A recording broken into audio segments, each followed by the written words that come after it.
Rhea had always believed that college festivals were nothing but noise and chaos, the kind of place where she would rather hide in the library with her novels.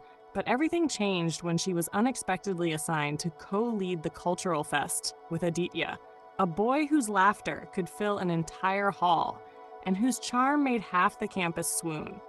At first, they clashed over everything. She wanted the performances to be simple and soulful.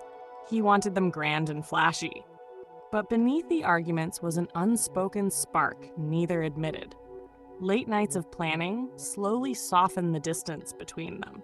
And as they stayed back in the empty auditorium, surrounded by stage lights and echoing silence, they discovered pieces of each other hidden behind the masks.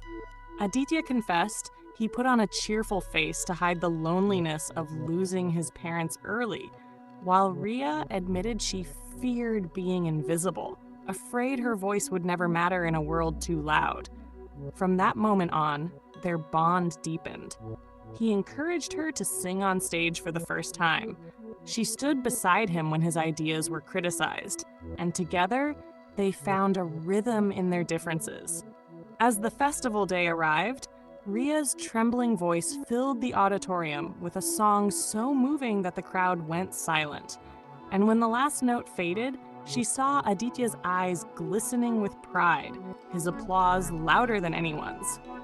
Later that night, as fireworks burst above the college grounds, he pulled her aside behind the stage, whispering with a smile that cracked into vulnerability. "You were the star tonight, but you've always been the light in my chaos."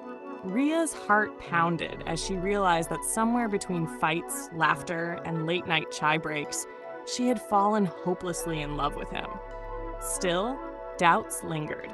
He had big dreams of moving abroad for higher studies, and she feared that distance would turn their story into another unfinished song. But before she could voice her fear, Aditya took her hand and said, "No matter where I go, my heart is here with you." And under the fading fireworks, they kissed for the first time, sealing a promise larger than words. Months later, when Aditya left for his studies, Rhea poured her emotions into music, and her voice began to spread across social media, eventually leading her to a recording studio where her first song was launched with his name hidden softly in the lyrics. And when he returned years later, successful yet still carrying the same mischievous smile, he surprised her at her concert, holding a placard that read, "Still your biggest fan." And as the crowd roared, she spotted him through the lights, her voice breaking into a smile mid-song. In that moment, she knew their love wasn't just a fleeting festival memory. It was the music of their souls, meant to play forever, no matter the distance or the stage.